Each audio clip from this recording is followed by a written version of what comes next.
Elon Musk finally buys Twitter for $44 billion, and he's now shifting the social landscape for social media.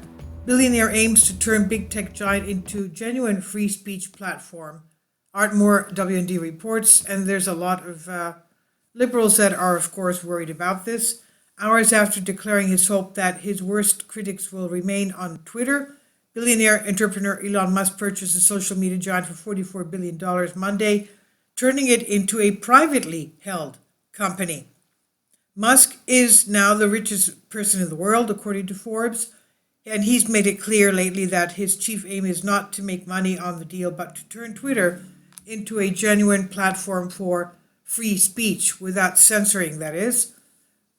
Free speech, he said in a statement upon closing the deal, is the bedrock of functioning democracy, and Twitter is a digital town square where matters vital to the future of humanity are debated. I also want to make Twitter better than ever, he said.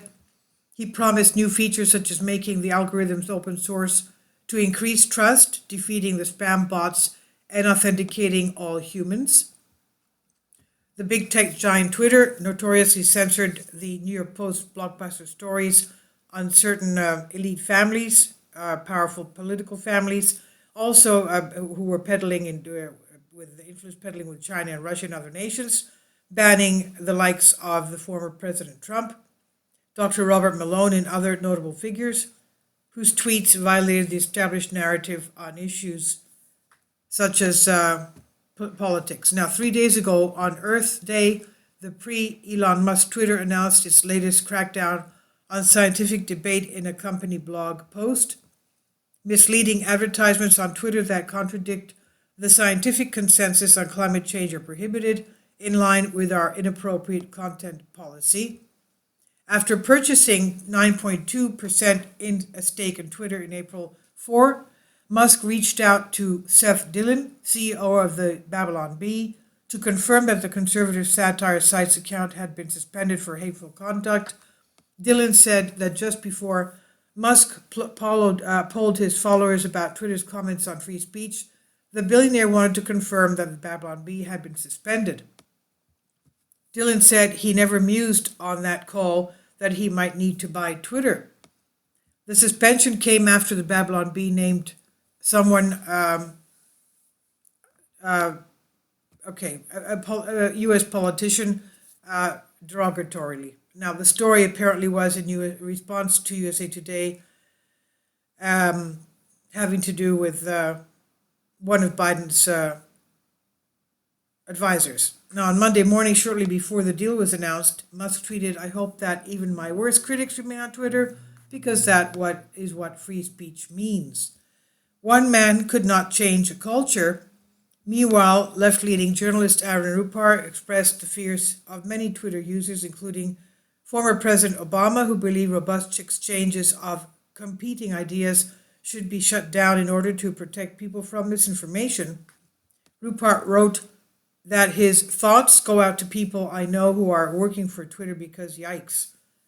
Now, Twitter employees, according to Washington Post, have expressed concern that their workplaces might suffer under the leadership of the incendiary tech module Elon Musk, as well as exhaustion of the company's uncertain future.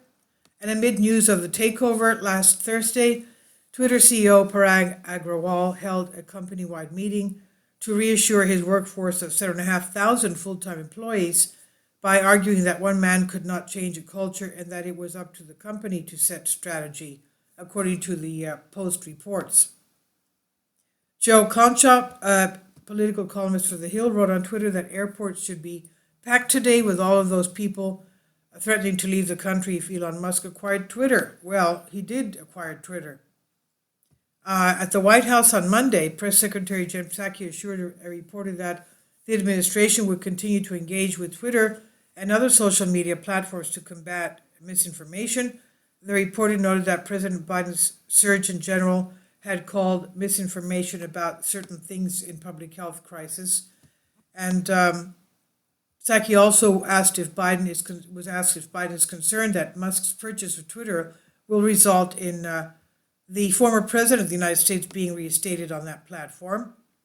She said that she would not comment on a specific transaction, stating that as a general matter, no matter who owns or runs Twitter, the president has long been concerned about the power of large social media platforms, the power they have over our everyday lives. And she said that he's long argued that tech platforms must be held accountable for harms they cause. And this is on WND. Please leave your comments. Thank you for your support. Finally, support my Patreon account.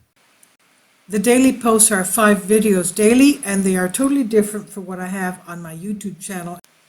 Thank you so much for your support and that you find all my content so interesting. You'll find the Patreon account details in the description box below.